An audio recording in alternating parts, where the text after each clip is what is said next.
కరీంనగర్ గారు ఈనాడు సైదాపూర్ మండలంలో భూపరమైన సమస్యలు ఉంటే వాటన్నిటినీ భూభారతి ద్వారా పరిష్కరించి భవిష్యత్తులో మీకు సంబంధించిన హక్కు భూమి అంటే గౌరవము, భూమి అంటే ఒక విశ్వాసము, దాని మీద వివాదాల్లో ఇరికి రెవెన్యూ కార్యాలయాల చుట్టూ తిరిగే అవకాశం లేకుండా భూభారతి చట్టాన్ని తీసుకొచ్చి అన్ని జిల్లాలు తిరుగుతున్నటువంటి గౌరవ రెవెన్యూ శాఖ మంత్రి పొంగులేటి శ్రీనివాసరెడ్డి గారికి ఒకసారి గట్టిగా చప్పట్లు కొట్టి స్వాగతం తెలియాల్సిందిగా కోరుతా ఉన్నాను.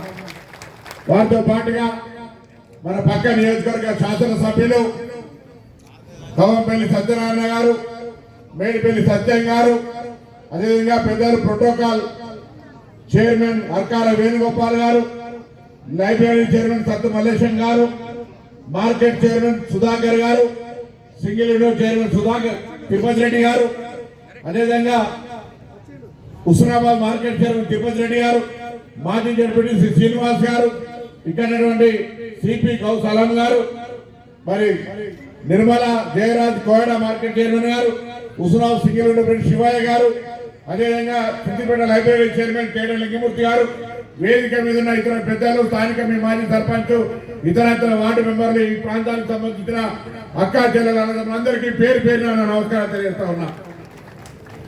మేము ఎప్పుడైనా ఊర్లలో ఎక్కడికైనా వస్తే గ్రామంలో ఉండబడేటువంటి సమస్య ముఖ్యమైనది, మాది భూముల ధర మీద తప్పు పడ్డది, దీన్ని పరిష్కరించమనే కాగితం ఉంటుండే.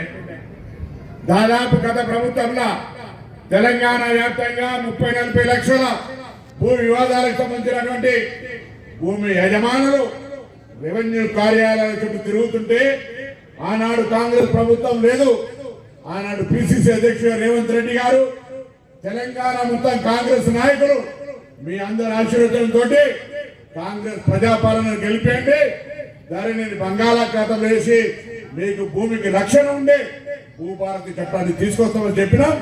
ఇలా ఏ సమస్యలు అయితే ఉన్నాయో ఇంతకుముందు పెద్ద మనుషులు చెప్పినారు, సాదా బైనామా కావచ్చు, లేదా వారసత్వం నుంచి వచ్చేది కావచ్చు, లేదా భూమికి సంబంధించి 1 ఎకరం 10 ఎకరాలు ఉంటే 1 ఎకరం ప్రభుత్వంలో పోతే 10 ఎకరాలు కూడా ధరణిలో ప్రభుత్వ భూమిని చూపెట్టేటువంటి అంశాలు కావచ్చు, లేదా వారసత్వంతో పాటుగా ఓరో తెలివైన మొత్తం ఎక్కించుకుంటే మిగతా అన్నదమ్ములకు రానంశం కావచ్చు, అనేక రకాల వివాదాలకు ఈరోజు పరిష్కారం చూపెట్టేటువంటి మార్గం భూభారతి అనే మాట సందర్భంగా మనం చేస్తా ఉన్నాం.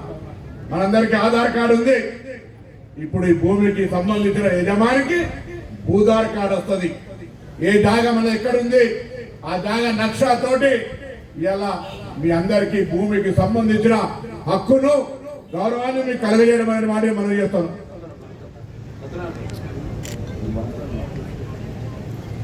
ఈరోజు అటువంటి భూదారుకు సంబంధించి హక్కును కలిగించేటువంటి ఒక విధానంగా ఇలా పొంగులేటి శ్రీనివాసరెడ్డి గారు గౌరవ ముఖ్యమంత్రి గారి నాయకత్వంలో అనేకమైనటువంటి రెవెన్యూ పరమైనటువంటి అంశాల మీద అవగాహన కలిగిన వాళ్ళతో కలిసి ఈ చట్టాన్ని రూపొందించడమే కాకుండా అందరికీ అవగాహన కలగాలి.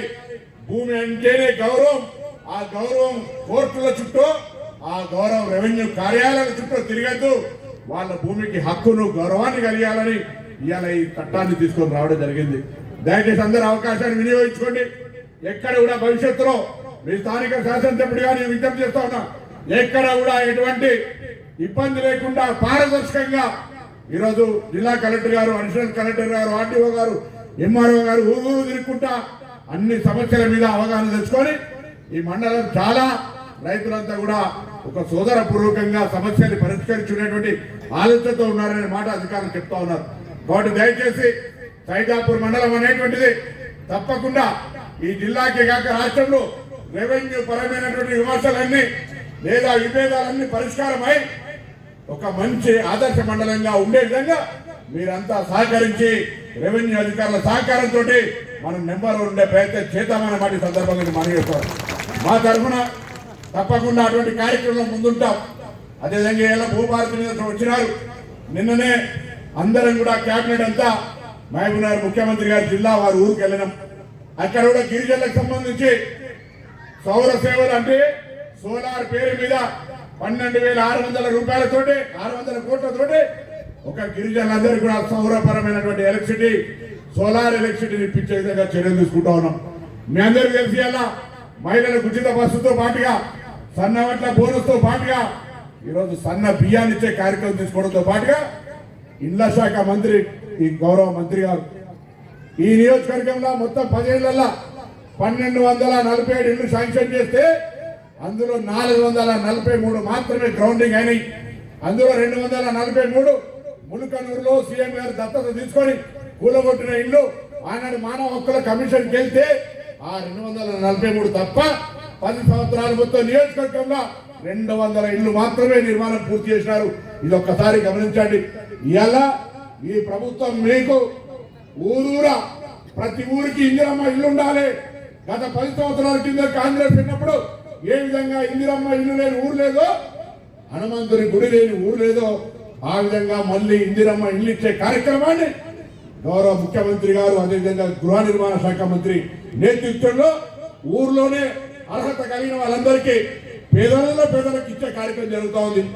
మీకు ఎక్కడైనా మీ గ్రామాలు ఎంపిక చేసిన దగ్గర అవినీతికి అవకాశం ఉన్నా లేదా ఎవరైనా అర్హత లేని వాళ్ళకి ఇచ్చినా వాటిని స్థానిక అధికారి బాధ్యత చెప్పినాం. రాజకీయ నాయకులందరూ కూడా చెప్పినాం. మొదటి దశలో పారదర్శకంగా అర్హత మేరకే ఎంపిక చేయాలని, గ్రామ స్థాయిలో వాటిని ఎగ్జిక్యూట్ చేయాలి, ప్రదర్శింపజేయాలని కోరినాం. ఆ విధంగా ఈ నియోజకవర్గం మొత్తంగా ఎంపిక ప్రక్రియ సజావుగా కార్యక్రమం కొనసాగిందనే మాట కూడా గౌరవ మంత్రి గారి దృష్టికి తీసుకొస్తా ఉన్నాం. మొదటి మోడల్ విలేజ్ లో కూడా కంప్లీట్ స్టేజ్ లో దగ్గరికి మనం ప్రోగ్రెస్ చూపెడతా ఉన్నాం. ఈ విధంగా ఇక్కడ పడేటువంటి అనేక రకాల సమస్యలకు సంబంధించి పరిష్కారం జరుగుతూ ఉంది. నేను ఇప్పుడే వస్తూ చెప్పినాను, ఆ ఫ్లడ్ ఫ్లో కెనాల్ 3 ద్వారా ఈ ప్రాంతానికి సాగునీటికి సంబంధించిన అంశం మీద కూడా చిగురుమామిడి, సైదాపూర్, మానకొండూరులకు సంబంధించినటువంటి ఒక కాలువ పనికి ఇప్పటికే గౌరవ ఇరిగేషన్ శాఖ మంత్రి గారి దృష్టికి తీసుకొచ్చినాం. ప్రతి సంవత్సరం దాని ఓఎండ్ఎం కింద ఇబ్బంది పడాల్సి వస్తూ ఉంది. కలెక్టర్ గారి ఫండ్స్, ఎస్డిఎఫ్ ఫండ్స్ పెట్టి ఆ పని చేయాల్సి వస్తుంది. అది కూడా పరిష్కరించుకునేటువంటి విధంగా చేస్తాం.